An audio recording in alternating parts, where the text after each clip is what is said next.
আসসালামু আলাইকুম প্রিয় সৌদি প্রবাসীরা, নতুন পুরাতন সকল প্রবাসীদের জন্য আজকের এই ভিডিওটি অত্যন্ত গুরুত্বপূর্ণ একটি ভিডিও। এই এপ্রিল মাসে 23 তারিখে সৌদি সরকার ডেডলাইন ঘোষণা করে দিয়েছেন। আপনার স্ক্রিনে একটি পিকচার বা একটি নিউজ বা একটি বিজ্ঞপ্তি দেখতে পাচ্ছেন। এই এপ্রিলের 13 তারিখের আগ পর্যন্ত যারা মক্কায় প্রবেশ করতে চান, আপনারা বিনা অনুমতিতে বা বিনা পারমিটে আপনারা মক্কায় প্রবেশ করতে পারবেন।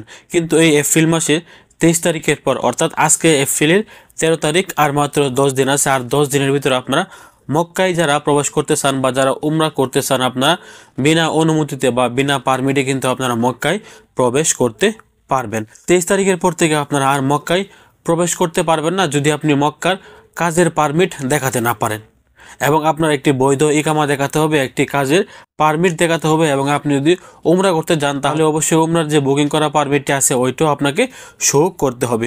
অবশ্যই ভিডিওটি শেয়ার করে সবাইকে জানিয়ে দেওয়ার চেষ্টা করবেন যে এই মাসে 23 তারিখে সৌদি সরকার নির্ধারণ করেছে যে 23 তারিখের পর থেকে যারা সৌদি আরবের মক্কায় প্রবেশ করবেন, মক্কায় প্রবেশ করতে গেলে তাকে মক্কায় কর্মরত হতে হবে এবং মক্কায় সে কাজ করে এরকম প্রমাণ সহকারে তাকে একটি ওয়ার্ক পারমিট দেখাতে হবে এবং বৈধ ইকামা দেখাতে হবে। এমনকি কোনো ব্যক্তি যদি মক্কায় হজের জন্য যায় তাহলে তাকে বৈধ ওয়ার্ক পারমিট এবং হজের পারমিট কিন্তু জায়গায় জায়গায় বা চেকপোস্টে দেখে কিন্তু তাকে মক্কায় প্রবেশ করতে হবে, এমনটাই কিন্তু জানিয়ে দিয়েছেন সৌদি কর্তৃপক্ষ। তো বর্তমান সময়ে যারা উমরা করতে ইচ্ছুক বা উমরা করতে চাচ্ছেন, আপনারা চেষ্টা করবেন 23 তারিখের আগেই মক্কায় প্রবেশ করার জন্য বা মক্কা গিয়ে উমরাটি করে ফেলার জন্য। না হলে কিন্তু 23 তারিখের পর মক্কার প্রবেশ মুখে জায়গায় জায়গায় তারা চেকপোস্ট বসিয়ে দেবেন এবং আপনাদেরকে জায়গায় জায়গায় চেকিং করা হবে যে আপনার বৈধ ওয়ার্ক পারমিট আছে কিনা, আপনার বৈধ ইকামা আছে কিনা এবং আপনার বৈধ উমরার পারমিট আছে কিনা। তাহলে কিন্তু আপনি মক্কায় প্রবেশ করতে পারবেন। এছাড়া কিন্তু আপনারা 23 তারিখের পর থেকে